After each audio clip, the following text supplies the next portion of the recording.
अगर ऐसा होता तो एक ही चीज़ किसी को आनंद और किसी को दर्द नहीं देता। शराब पीने वालों को इसी में आनंद मिलता है, तो जो नहीं पीते उनके लिए वही जहर लगता है। आनंद हमारे अंदर ही है, इस बात को कैसे समझें? रजाई अपने आप गर्म कभी नहीं होती। अगर रजाई अपने आप गर्म होती तो जहाँ पे रजाई को रखा है, रजाई को फोल्ड करके रखा हुआ स्थान में जाके हम हाथ डाले तो वहाँ तो ठंडी होती है रजाई। और उसी रजाई को हम लेते हैं, ओढ़ते हैं, तो हमारे शरीर के साथ संसर्ग होते ही रजाई गर्म हो जाती है। गर्म होते ही अब हम क्या करते हैं, रजाई से हमें गर्म मिल रहा है, रजाई से हमें ताप मिल रहा है, वो ताप का महसूस करते हैं। तो ऐसे ही संसारिक वस्तुओं में, विषयों में, व्यक्तियों में, परिस्थितियों में जो आनंद मिलता है हमें, वो रजाई के समान ही है, क्योंकि आनंद तो हमारे अंदर ही है। कस्तूरी मृग भी सुगंध ढूंढते ढूंढते पूरा जंगल भर घूमता है। जब थकित होकर आराम करने बैठता है तो उसको पता चलता है कि जो सुगंध वह उतनी मेहनत से ढूंढ रहा था, वह तो उसका नाभि से ही आ रहा है। आत्मा का आनंद गुणांग इंद्रियों के माध्यम से बाहर निकल रहा है। वास्तव में आनंद का स्वरूप ही आत्मा है, जैसे मिश्री का मिठास उसका स्वभाव है। अगर आनंद का स्वरूप आत्मा है और हम ही आत्मा स्वरूप हैं, तो आनंद के लिए हमें अंदर की ओर यात्रा तय करना होता है। हमें आत्मा की पहचान जरूरी होता है कि यह क्या चीज़ है।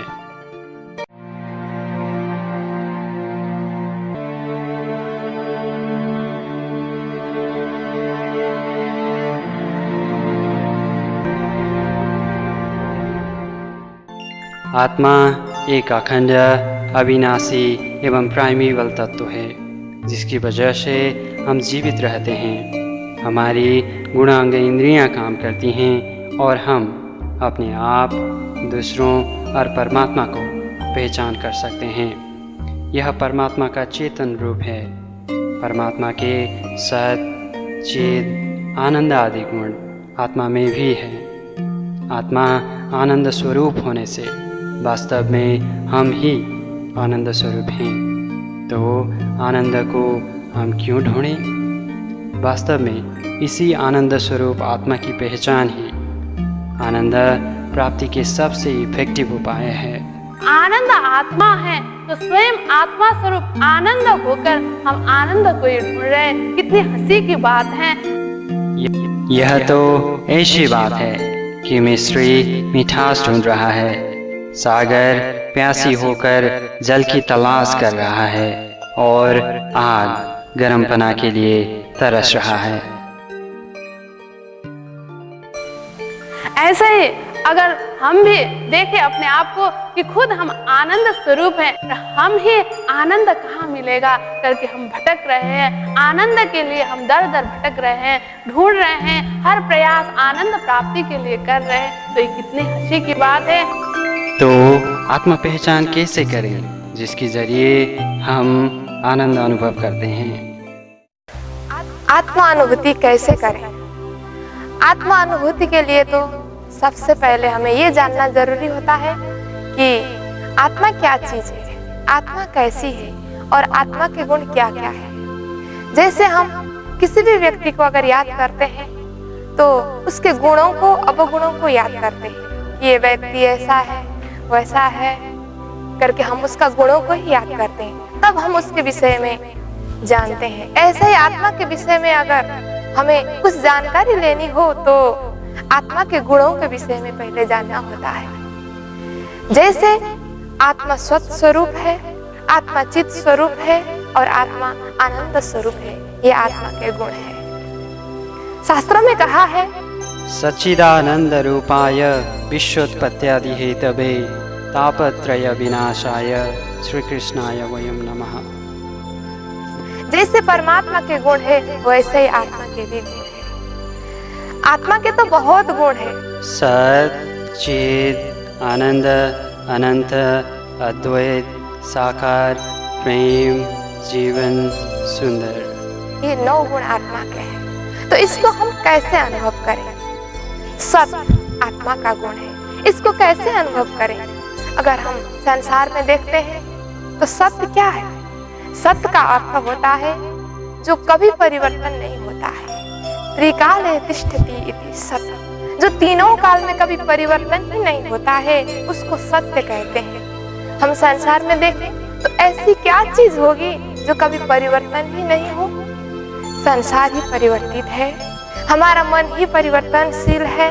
हम हर क्षण नई नई बातों की कल्पना करते हैं, हमें हर रोज नई नई चीज चाहिए, हमें परिवर्तन अच्छा लगता है। क्यों? क्योंकि ये हमारा मन का स्वभाव है, ये मन परिवर्तन चाहता है। हमारा शरीर भी परिवर्तित है, ये शरीर कल नहीं था, आज है और फिर कल नहीं रहेगा। ये सत्य नहीं है। संसार के हर चीज देखें, यहाँ कोई भी सत्य नहीं है, सब क्षण क्षण बदलता जाता है, सब परिवर्तनशील है। एक ही चीज है सत्य, जो कभी परिवर्तन नहीं होता है, वो है आत्मा। ये आत्मा परिवर्तन नहीं होता है, ये सत्य है, ये अखंड है, ये अविनाशी है। इसीलिए शास्त्र में कहा है, नैनं छिन्दन्ति शस्त्राणि नैनं दहति पावकः न चैनं क्लेदयन्त्यापो न शोषयति मारुतः। ये आत्मा कभी परिवर्तित नहीं होता है। इसीलिए तो कहते हैं सत्य का संगत करो, सत्संग करो करके हम बोलते हैं ना। क्यों? क्योंकि ये आत्म सत्य है, जहाँ आत्मा के विषय में चर्चा होती है वही सत्संग है। यथार्थ में जब तक आत्मा अखंड आनंद का अनुभव अर्थात परमात्मा की प्राप्ति ज्ञान और साधना के बल पर नहीं करती, तब तक जीव पुनर्जन्म लेता रहता है। इसी आत्मा की अखंडता तथा जीवों के पुनर्जन्म की पुष्टि देते हुए शास्त्रों और विद्वानों ने अपने अपने मत प्रस्तुत किए हैं।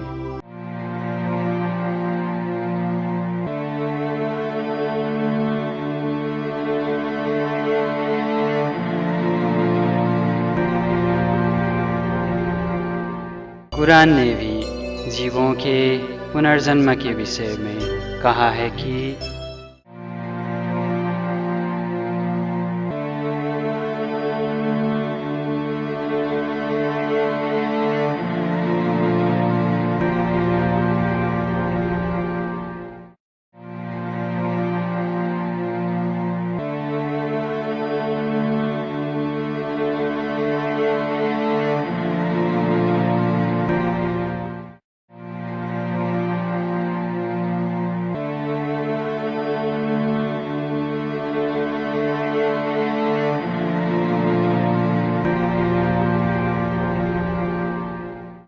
अतः आत्मा को अखंड आनंद की ओर ले जाने के लिए और मनुष्य को इस जीवन मरण के चक्कर से मुक्ति दिलाने के लिए आत्म पहचान के द्वारा अखंड आनंद के स्रोत परमात्मा की ओर की यात्रा तय करनी होती है।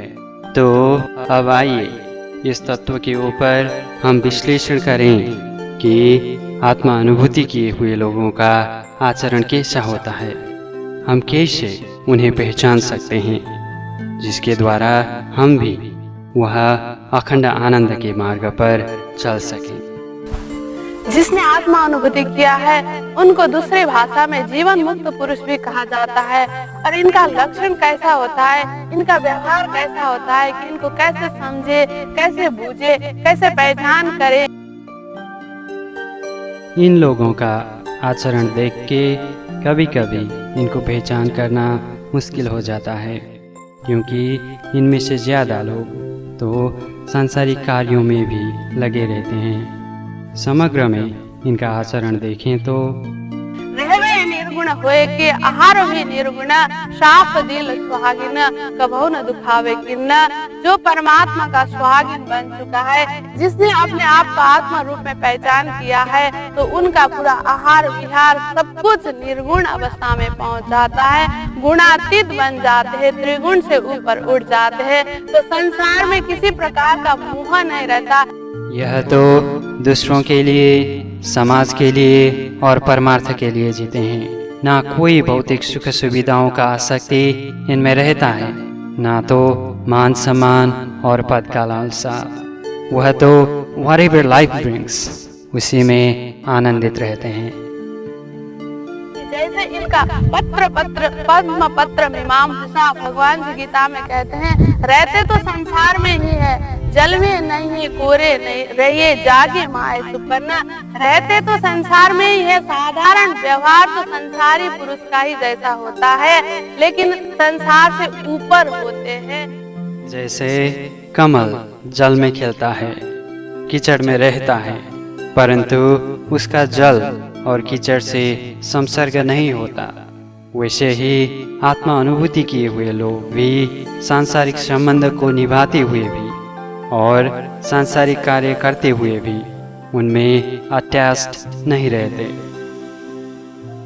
एक संत थे, जा रहे थे रास्ता में, जाते जाते लंबा बाल उनका था, जाते जाते हवा विपरीत हुआ, पूरा बाल आगे आ गया और उनका आंख ढक गए, आगे रास्ता ढक गया। तो अब फिर वहां से मुड़ गए, जैसे पीछे मुड़े तो फिर बाल पीछे गया, फिर उनका रास्ता मुड़ गया। तो लोग आश्चर्यचकित होकर देखने लगे कि आप तो जा रहे थे रास्ता में, फिर आधा रास्ता से आप लौट गए, क्या है आपका कोई लक्ष्य नहीं है? वो कहते हैं नहीं, मेरा कोई लक्ष्य नहीं, जा रहा था, बाल ढक गया हवा से, आंख नहीं दिख रहा था, फिर पीछे मुड़ गया, आंख दिखने लगे तो फिर मैं इधर आ गया।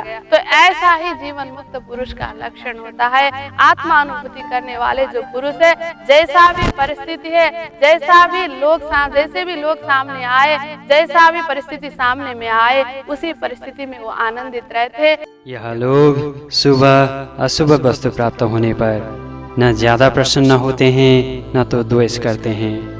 स्थिर बुद्धि वाले ये लोग इंद्रियों के विषयों से इंद्रियों को सभी प्रकार से हटा लेते हैं। इनका तो आसक्ति भी परमात्मा प्राप्ति की ओर लगा रहता है।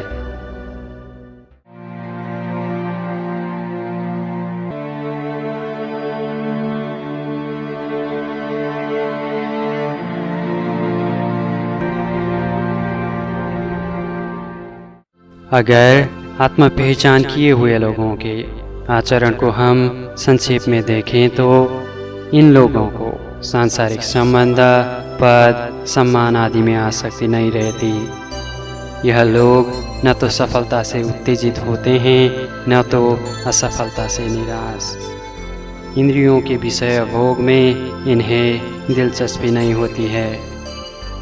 संपूर्ण मानव और जीवों में यह समभाव रखते हैं और सबको परमात्मा के अंश आत्मा रूप में देखते हैं। यह लोग मानसिक रूप से स्वतंत्र और नेगेटिव वाइब्रेशंस से दूर रहते हैं। इनका कर्म, सेवा और भक्ति निष्काम और स्वार्थ रहित होता है।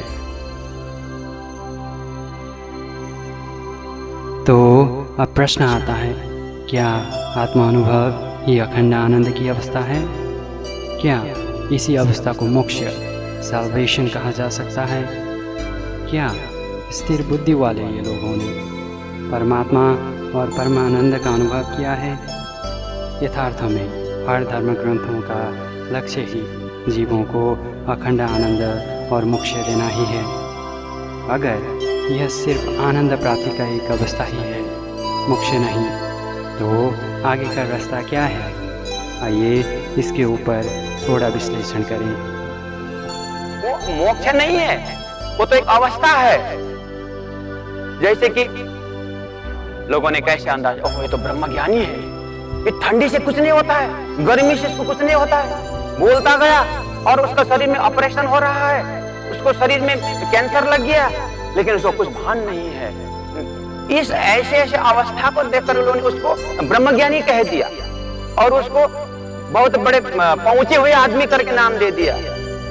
लेकिन इतना तो घोर निंद्रा भी करवा सकता है। घोर नींद में भी हमें न पद का ज्ञान है, न कुछ मर्यादा के ज्ञान है, और सबको छोड़ने के बाद को आनंद हुआ करके बोलते हैं कि अहम ब्रह्मास्मि तो एक अवस्था है। ये ब्रह्म ज्ञान से ब्रह्म स्वरूप होने का दर्जा नहीं है। आध्यात्मिक जगत में वेदांत दर्शन को सर्वश्रेष्ठ दर्शन माना गया है। इस दर्शन का मुख्य महामंत्र है अहम ब्रह्मस्मि और तत्त्वमसि, अर्थात चींटी से लेकर हाथी पर्यंत सभी को एक ही ब्रह्म रूप में देखना। घटाकार वृत्ति से ब्रह्माकार वृत्ति तक की यात्रा में वेदांत कहता है कि आत्मा की अज्ञान हट गई और जीव शिव बन गया, अर्थात आत्मा ने स्वयं को ब्रह्म रूप में पाया। वेदांत इस अवस्था को जीवन मुक्त दशा कहता है। क्या इस अर्थ में वेदांत एक कंप्लीट दर्शन नहीं है? What more should we strive for? अगर हमने सबको ब्रह्म रूप में पा लिया तो। इसीलिए अहम ब्रह्मास्मि, मैं ब्रह्म हूँ, शुरुआत में ठीक है, लेकिन अहम ब्रह्म स्वरूप ये संभव नहीं। अगर पानी का बूंद अपने H2O फार्मूला को पा करके कहे कि मैं सागर रूप हूँ, ये संभव नहीं है। हाँ, वो सागर का गुण हो गया, जब सागर का गुण को प्राप्त हुआ क्वांटिटी वाइज और क्वालिटी वाइज।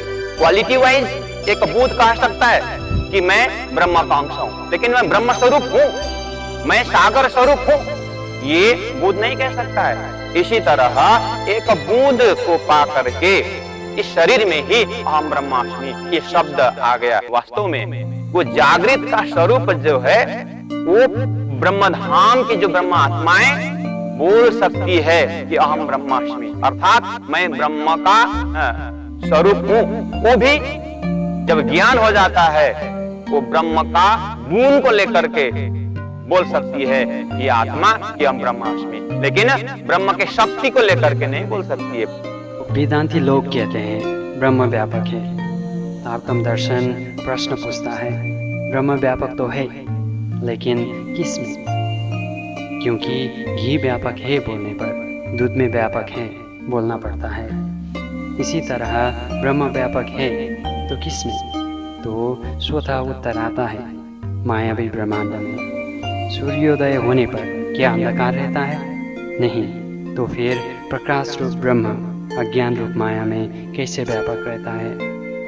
इसीलिए वेदांत दर्शन में ब्रह्म व्यापक होने का प्रसंग जो है वह ब्रह्मधाम का है।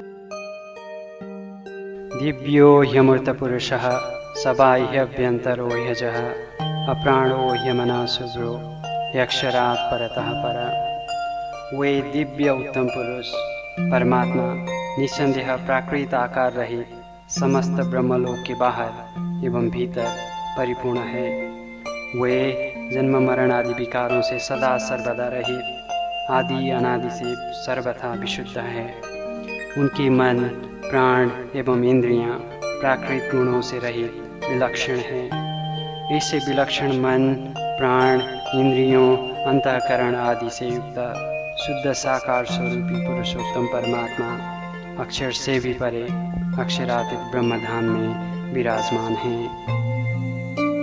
ऐसे कई अन्य प्रश्न हैं जो सिर्फ वेदांत ही नहीं बल्कि कोई अन्य शास्त्र स्पष्ट रूप से बता नहीं सकते।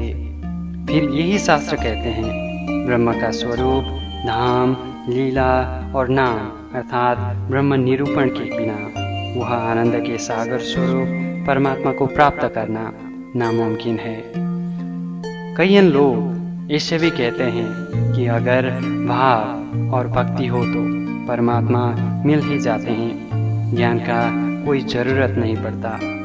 परंतु यथार्थ तो यही है, जितना भी प्रयास हम क्यों न करें, 4 पहिया वाले टेबल के नीचे बैठने से दूध नहीं आती।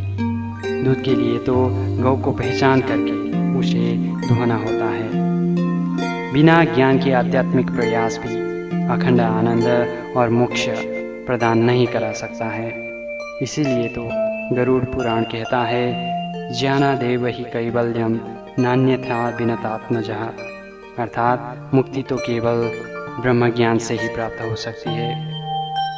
तो ब्रह्म ज्ञान क्या है? कौन सा ऐसा दर्शन है जो हमें वह परमानंद के स्रोत का लक्ष्य देता है?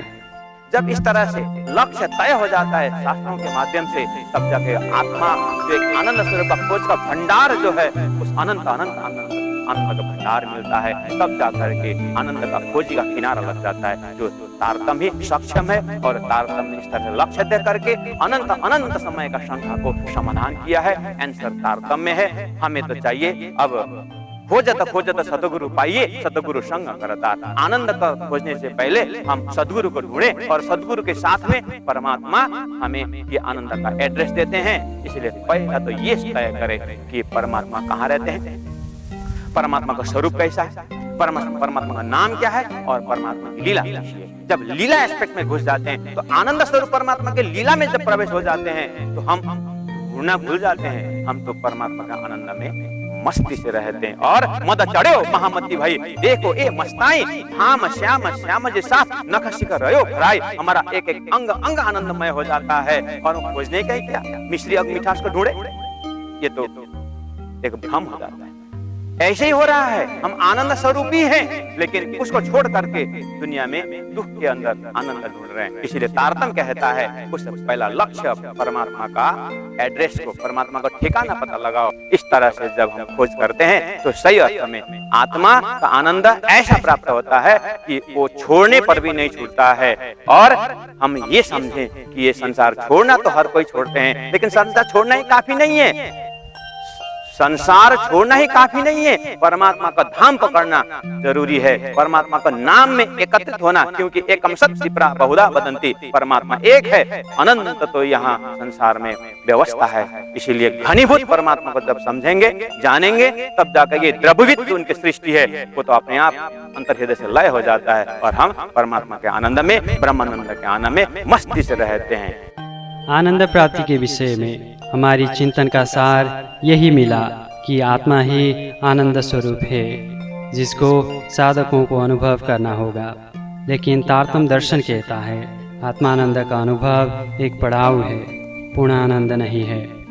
यह तो ऐसा है कि पानी की बूंद को पता चला कि उसका संबंध सागर से है, और प्रकाश के किरण को पता चला कि उनका स्रोत सूर्य है।